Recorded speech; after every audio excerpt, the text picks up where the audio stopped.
Hey folks, Matt Easton here, Scholar Gladiatoria, and welcome to another unboxing video for Eastern Antique Arms, my buying and selling of antiques little business, link below. Today, a little bit unusual, but I'm just going to show the two objects I'm going to be using to open the boxes are a cold steel tea light, I believe it is, which could do with a bit of a sharpen, and because that one needs a bit of a sharpen and I haven't had time to, I'm also going to be using an original sheath or Bowie knife it's probably from the end of the 19th century, beginning of the 20th century. And this is super sharp. As always, when using knives or tools of any kind, be careful, wear safety goggles if you need to. I'm not going to be wearing safety goggles for this.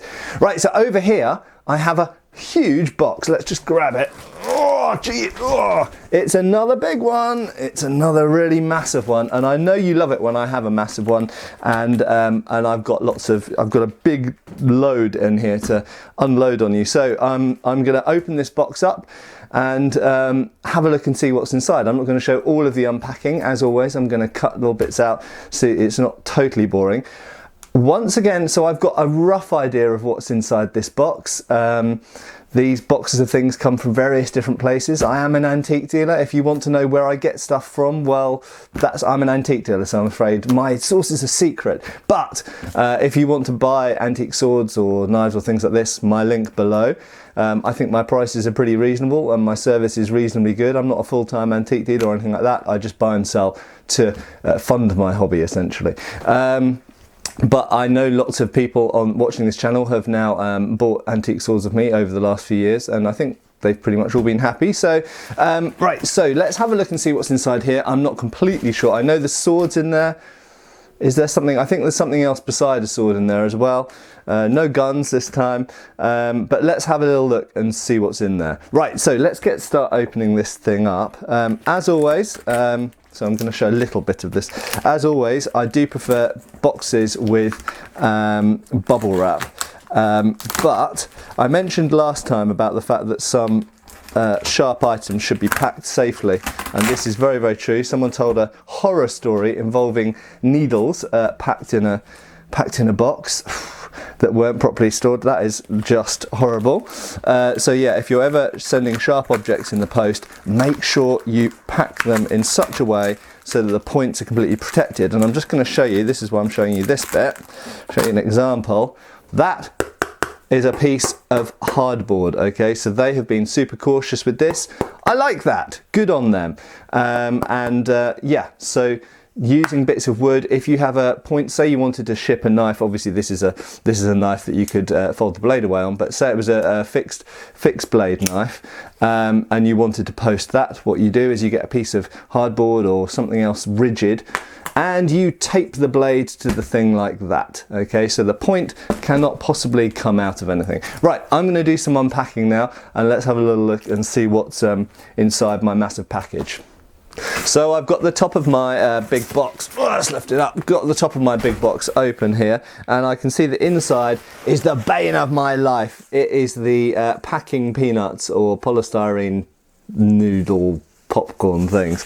I hate these things. They're bad for the environment. I'm not a raging environmentalist, but you know, come on, we don't need to use crap like this that's just completely not biodegradable. I can't throw it in the recycling bin. It has to go in the normal bin. It fills up the bin. It's horrible stuff. Anyway, right, a bin is a trash can. I don't know, if you're American, do you say the word bin? I think a bin is just a container in America, isn't it? I don't think, but for us in Britain, a bin is specifically the trash. It's where we throw the trash. Right, inside this box, let's see if I can show you. Oh my god, it's heavy. Right, there you go. You can see inside the box are other boxes. Okay, here we have, it definitely looks like a sword, doesn't it? It looks like it's probably going to be last time I guessed I got it horribly wrong. It looks like it's a British sword. Right, and if you think, oh, not more British military swords, I know for a fact there are things in this package which are not British military swords, although I can only remember a couple of the other things that are in here. Again, can't remember how many objects are in here. I think about 5. So here we go. Come on, let's tear that bubble wrap. Keep bubble wrap instantly. It's very useful for packing other things, assuming you send other things. Right, so Let's see, who knows what, tear the label off, who knows what that is? Notice it's got the original sword knot. Now some people have asked me about sword knots, they're just a strap. They are indeed a little bit decorative. As you can see, there's a specific sort of regimental way of folding the thing and knotting it, as it were. This has a button on it. A lot of the modern ones don't for some reason. But they are ultimately a strap to go around your wrist to prevent you from losing the weapon. All right, let's bubble wrap off here. There we go. Wow. Right, okay, so it is a rifle's sword. So, how do we know it's a rifle sword? Let's get it to focus on the hilt rather than my face. Dump, there you go. So see that emblem there is a crown over a horn, and that's the symbol of the rifle. Some people go, it's also the symbol of the light infantry. Yes, it is used by some light infantry regiments. That emblem, when it's on a sword, specifically means it's the 1827 pattern Rifles Officers sword hilt. Now this example is not, so it's an 1827 pattern hilt but not an 1827 pattern blade, because that is the 1892 pattern blade, thrusting blade. So let's put the scabbard down for a minute. It sheathes very nicely. The blade is in very nice condition. It needs a clean. So interesting thing. So many people describe, on here we often have the name of what some people call the maker. Now that can indeed sometimes be the maker's name. For example, if it's Wilkinson, if it says Wilkinson there, you know Wilkinson are the maker, because Wilkinsons were both sellers and makers. However, a lot of swords have a name here which is not a sword maker, it's a sword retailer. And indeed this is Pulford and Sons of St James's Street, London, which I used to work practically next to many years ago. So it's in the centre of London, quite near Big Ben and the Houses of Parliament and stuff like that. Yeah, so that is a retailer, that's an outfitter. So they are literally a shop. So it'd be like Macy's or Debenhams or something like this, Marks and Spencer's, literally a shop where you go to buy your clothes and equipment, except these were specifically they were usually specifically military outfitters. So that's not the maker, but I do know the maker, because if I turn the blade around here, you will see at the base of the blade, let's see if we can get it to focus there. There we go, kind of. You can see there's a little brass, there we go, a little brass disc with a star around it. Now that star, as I've spoken about in the past, that is not a Star of David, so it's got no connection to Judaism at all. Well, it's got almost no connection to Judaism at all. What that star symbol around the brass disc, what the star represents, is the unbreakable interlinked triangles that were taken from old Middle Eastern law, shall we say, which is probably where the Star of David also comes from, so it's a common root. And that's sometimes found on Damascus sword blades, in other words, Wootz sword blades, not pattern welded, but Wootz. And so in 1845, Wilkinson designed a new style of blade. They introduced the brass proof disc, and they introduced the star around it, and lots of other companies copied that star, and the star is purely a symbol of strength. Okay, now the brass disc inside it is known as the proof disc or proof slug. I prefer the term slug personally, it's up to you. And that slug is literally a little disc of brass embedded in a recess in the blade with the word proved on it. And what it means is that the blade has been tested according to Wilkinson's test, which I'll probably do a video about at some point in fact I'll definitely do a video about at some point. And this was introduced in 1845 as a way for Henry Wilkinson to say, look, my blades are better than everyone else's, they have passed this test. Of course, what then happened is all the other manufacturers did that test, passed their blades themselves, and introduced that proof disc. And I must say, it's very clear that some companies just put the proved disc on without properly testing their blades, and their blades probably wouldn't have passed. So I'm sure that annoyed the Wilkinson company somewhat. Anyway, so that brass disc says proved in it, but also some companies, some makers used unique proof discs. So Henry Wilkinson, for example, have a range of different proof discs, but the usual one that you find on most is a brass disc with a little sort of cartouche in it with the letters HW, and they stand for, of course, Henry Wilkinson. This one has the word proved within the middle, a little letter P, and that is Pillin. Okay, so Pillin, the Pillin dynasty, should we say, father, son, and I think grandson, the Pillin family were sword makers, and in fact big rivals of, probably friendly rivals of Wilkinson's, and companies like Thurkel, for example. So actually there weren't many companies making swords, but there were lots of retailers reselling swords. So there we go. I'll stop talking about this sword because this is now devoted quite a lot of time to this sword. This is a post-1892 bladed, so this is the 1892 thrusting blade, which I have spoken about before. So this replaced the earlier cut and thrust sabre blade. So post-1892 blade on the 1872 hilt, and just to confuse matters, it has a fully checkered straight backstrap, which gives better friction on the grip. And that was brought in 1895. So we've got an 1827 guard, 1895 backstrap and grip, and an 1892 blade. What this leads to us being able to say is that this is a post-1895 rifles officer's sword. So that's initially just looking from a distance. I can tell you, oh, that's a rifles officer's sword from after 1895. Now, to pin that down a little bit further, there should be somewhere a monarch's initials on the blade, but unfortunately I can't see any. So at the moment, without a bit of further research, I'm not exactly sure when this dates to. It could be World War I, it could be from the end of the Victorian period, but it's a very nice example and it's very clean. It needs a bit of cleaning on the guard. The guard's got a bit of active rust which needs stabilising and taking off, but it's fundamentally a very nice sword.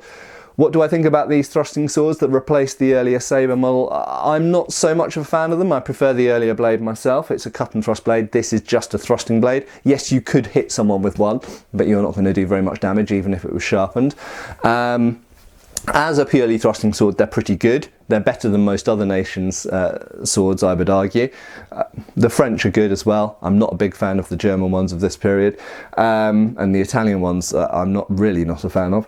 But yeah, there we go. It's a nice example of the type, and it comes with the scabbard, and it sheathes well. Another little tip, you'll often notice with these straight blades that people put them in the scabbards the wrong way around and they get stuck because they're not completely symmetrical blades. So they'll get to this point and they'll go, oh, I'll just jam it in. Okay, don't do that. It's not good for the scabbard. The blade is a wedge section, so it's designed to go in one way and one way only. And the guard should be pointing in the opposite direction to the rings which hang off the belt. Right, let's have a look at the next item. So the next box is a little one. I'm not 100% sure what's in this. I think I know what might be in it, but I'm not completely sure.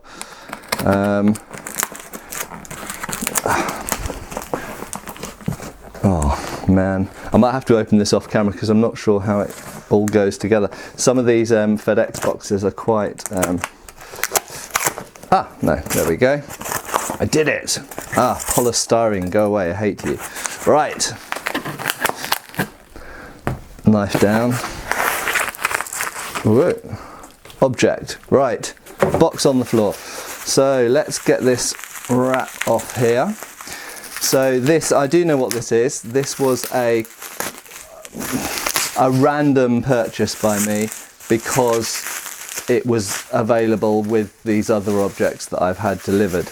And it's something that I have fancied having one of for a while, and I have never had one of. So there we go. So what do you think that might be? Should be obvious to quite a lot of you. It is a telescope. For some reason I've always fancied owning a telescope, and there we go. I can now be, oh, it's a bit dirty inside. I can now be Nelson or whatever. That's interesting.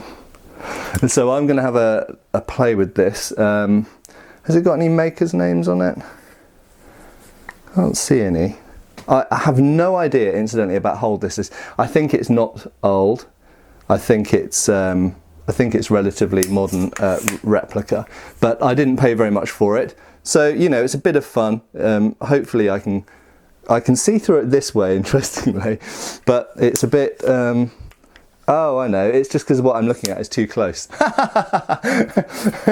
we go. Let's have a try looking out the... Oh, yeah. Oh, I can see a long, long way out the window. There we go. So I can now spy on people with my massive telescope.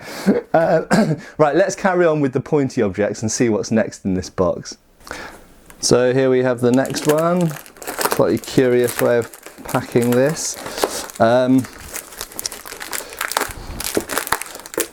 Yeah, so when I started doing these unboxing videos, I didn't know if they would be interesting at all to you guys. So thank you for giving me feedback, and obviously those of you that enjoy these, I realise they're not as mass appeal as some of my other videos. But I guess if, you know, some of you like them, then that's good enough for me. Also, frankly, I've got to unbox these things anyway, so I may as well do it with the camera rolling. So, what is this?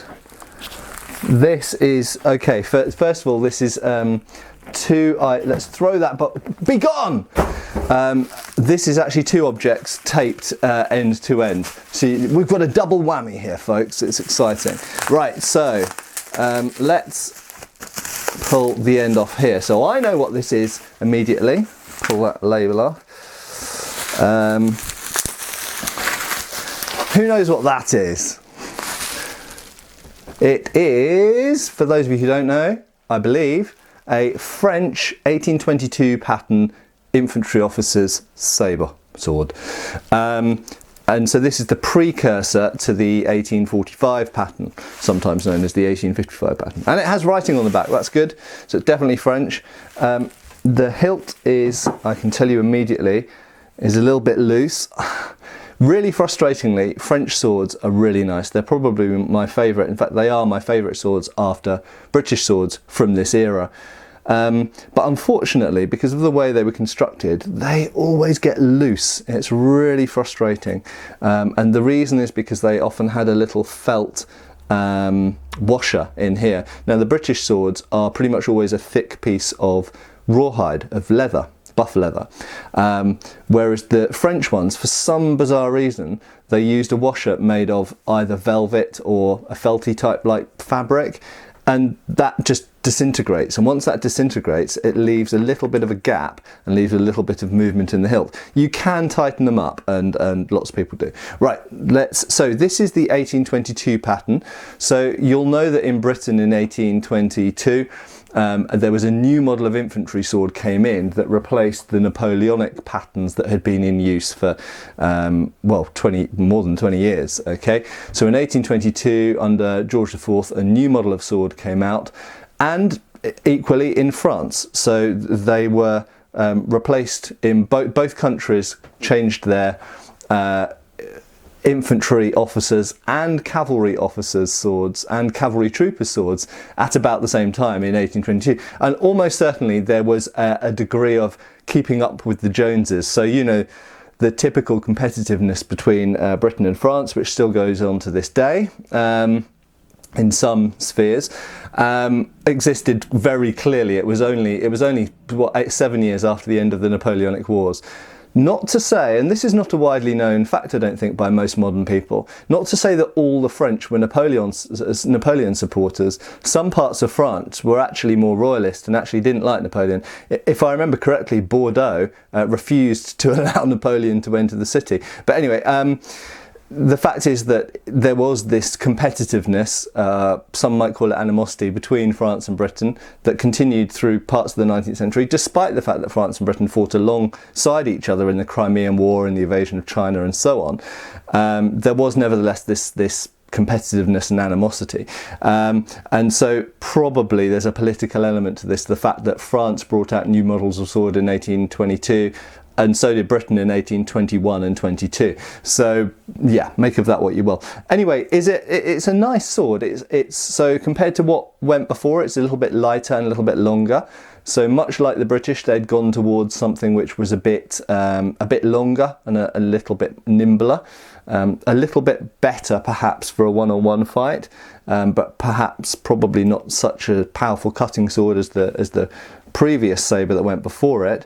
I would say the French one, I think, has less good hilt than the British one. I actually prefer this blade to the British pipe-backed blade. I'm not a fan of the pipe-back blade unless it's in a really wide format like this, but when it's a narrow blade like an infantry officer sword, I don't think pipe-backs work. Okay, they're too flexible. They don't cut well, they don't thrust well. Whereas this is the traditional fullered blade, actually ironically what the British went to in 1845. But I do think that the French hilt is not as protective as the British hilt. Do I have one? Yes, so that is essentially the British 1822 hilt, and you can see that the British hilt is just a lot more protective. You'll also notice there's a difference in construction. The French one doesn't have a backstrap going all the way down the back, it has a pommel cap, and the British one has a backstrap all the way down the back. The backstrap has, like everything where you have a benefit, there's often a drawback as well. The benefit of the backstrap is it makes for a much tighter and stronger sandwich between the pommel and the guard and holds everything tight on the hilt. The downside is the backstrap can be slippy. Okay, so John Musgrave Waite in his treatise of 1880, for example, recommends that you wrap the hilt in waxed twine so that you don't slip on the backstrap. The French sword doesn't have that issue. It doesn't have a backstrap. But, ironically, the French grip is quite slippy as a whole because it's made of, I believe so I've seen it sometimes described as walnut, but to me it looks like horn over wood, and I'm not really sure. So any French sword experts out there, feel free to comment.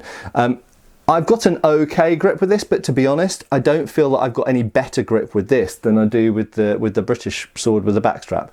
But you've definitely got less hand protection with this type of hilt. And in fact, the sword that replaced this in 1845 had a larger guard, closer to, still not as big, but closer to the British 1822. Right, so there we go. That is the French 1822 infantry officer sword. I have owned one of, I think, one or two of these in the past, but I haven't had one for a while. This is a nice example. It needs a clean. It has the remnants of varnish on the blade, but the blade actually underneath that dirt and varnish actually looks pretty good. The hilt's a bit loose. I'm not sure if that might be a nut. I don't know. I might do something about that. I might just leave it as is. And it does have writing on the back of the blade. I'll just quickly say it says, in French, it's made at Klingenthal by Culot and Co, who were a very good makers, dynasty of makers based in Klingenthal. So there we go, made in Klingenthal by Culot and Co, and it doesn't give a year unfortunately, but we know it dates to between 1822 and 1845. Right, let's move on to the next sword. So here we've got the next sword. I can tell already what this is. Can you tell? You probably can't see well enough. That'll be a clue. So what kind of sword has a scabbard like that usually? Okay, and this will absolutely reveal it. This was the sword that was taped to the other sword we just looked at. There we go. You will instantly know what that is now, I would think. Okay, so it's an Indian tulwar. I should also mention, actually, I don't know if I've ever said this before, I always described tulwars or talwars as Indian, but they're not necessarily always Indian. Right.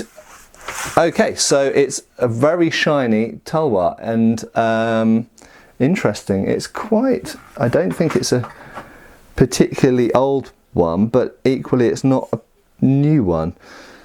Interesting. I think this might be one from the very end of the 19th century by the look of it. Yeah, so it's got a laminated construction blade. I can see layers in the blade, and it's all solid and tight. It's got a reasonably sized grip. I could just about use that to fight with. It's got a knuckle bow. Obviously not some tulwars have knuckle bows and some don't. We don't exactly know, actually. Knuckle bows and kind of more complex guards, as we would call them, start to appear on Indian weapons, I believe, in the 16th century, which curiously is the same period that they appear in Europe with regularity. So it's interesting. Why did complex hilts appear in India at the same time as they appeared in Europe? Was it because of contact? I don't know. Okay, we know that in some areas, for example, Sri Lanka, for example, Sri Lankan swords are definitely influenced by the swords of the Dutch. and possibly the Portuguese and others who were trading there.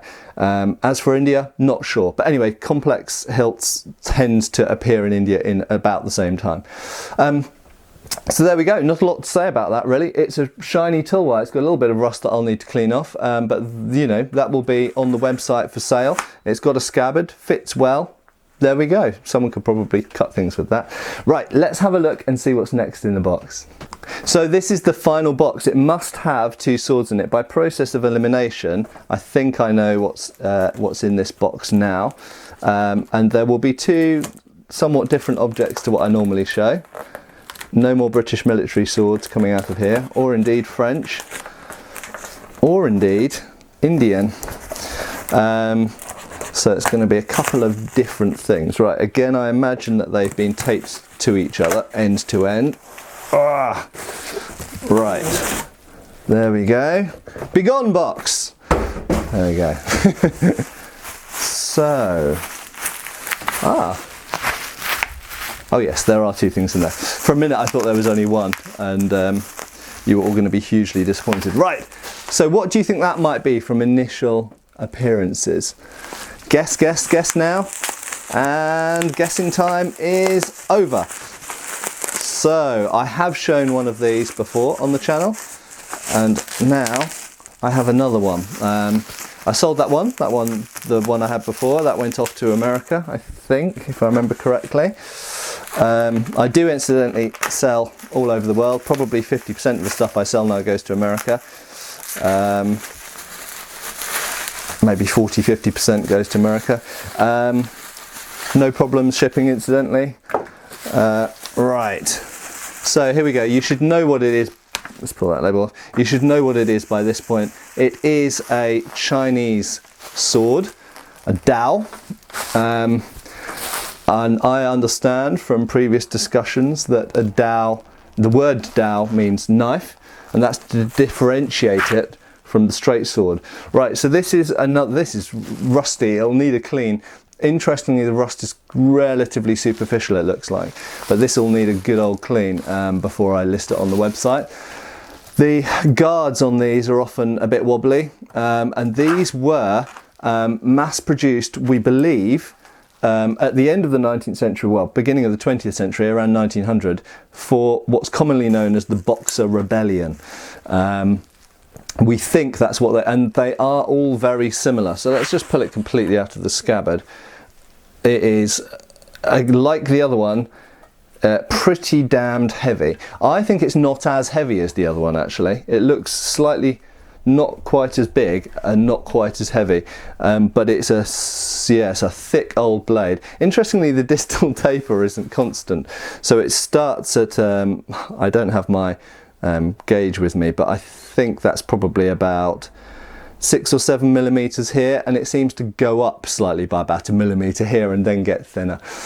So yeah, so these were really, you know, mass produced, essentially swords to arm your peasants with, but you know, they do the job. They're something to hit the enemy with, and they'll do the job of what they're made for. They're crude and simple, but this is what a lot of swords in history were like. And there is a scabbard in there, but it's somewhat difficult to get it out without unpacking the other swords. So I'm just going to go at it, as it were. Let's get the knife. Where's the knife? I didn't use the sharp antique knife in the end at all, did I? There we go.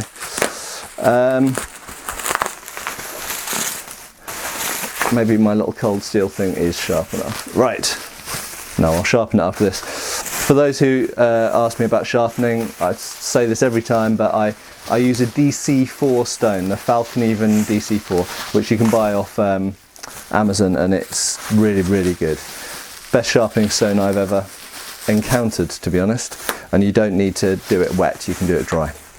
Right, so the second sword that we're going to see here, or the last sword in this case, is actually kind of wrapped against the scabbard of that Chinese sword. So what I'm going to attempt to do is have a quick look at the scabbard first and then show you the final sword. Right. Ooh. That was the that's why I just went ooh, because that was the final sword. That was quite interesting. I want to see that. Right. Here we go. So there's the scabbard, and that is what the scabbards of those things look like. They have this very characteristic banana-like bend at the end. I don't know why. And they always have this style of fittings, essentially a bit like a European military sword, essentially with two hanging points here to be hung from the belt. And it's leather covered, wood lined, very thin wooden slats, iron bound, iron end, and despite the fact that the blade, and this seems to be true of many historical dowels, the blade doesn't curl up like that, but they did curl the scabbard up like that. Don't know why they exactly did that, but I'll stick it back in its scabbard, rust and all, so that needs a damned good clean, but it is nevertheless a complete example of a Boxer Rebellion era Chinese sword. Right, let's put that down and have a look at the final item. So I've already had to unwrap the final item, as you saw, and this is something I've never shown before on this channel. It is a hunting sword, hunting hanger. Okay, so it's a little bit like a cross, if you imagine, to my mind anyway, it's a bit like a cross between a giant carving knife and a sword, a hanger or short sword. I'll just grab a military hanger because I happen to have one behind the camera here. So there's a military hanger, and you can see the military hanger looks very much more like a scaled down sabre, doesn't it? But the hunting hanger obviously doesn't need the hand protection because it's not primarily, or it's not intended for fighting. You could use it for fighting, but it's not intended for fighting. So what is a hunting hanger actually for? Well, I think I'll do a specific video about this, but in short, it's for hunting. Quite simple. It's literally a backup weapon for hunting dangerous animals such as large deer, boars, this type of thing. So it's a sidearm. Potentially you could use it for some other things. You could potentially use it for helping butchering some parts of an animal, I think it's too fine. You wouldn't want to use it for bushcraft. It would just be too slim for that, a little bit too fragile. So you wouldn't want to be hacking through bushes and stuff. It's not a machete. It is really a gentleman's sidearm to look really fancy while you're out shooting stags or chasing boars or whatever. What is interesting about these is they were put into military service, and it's very clear that if you look at 17th century and early 18th century pirate images, they're often armed with these. So for some reason, so you've got to bear in mind, I've made a video again about pirate cutlasses, the myth of pirate cutlasses. Cutlasses, as we commonly think of them, so something that looks, yep, I do happen to have a cutlass, something that looks like this, were not carried by pirates, at least not in the 18th, early 18th century and late 17th century, because they didn't exist yet with that big bowl guard. They just didn't have swords like that. They did have a type of dussac which had quite a large guard, but it didn't look like that bowl hilt. But lots of images of seafaring and travelling people at that time, say around the year 1700, so this kind of golden age of piracy, or that's pretty much the end of the golden age of piracy, are shown with this type of object, despite the fact that it's fundamentally a hunting object and a civilian object. Of course, you could use it for self-defense, and if we look at the earlier so-called rugger knives, or baunver, I'm really bad at pronouncing that word. In other words, the peasant knife, as it's sometimes called, which is a relation of the langmesser.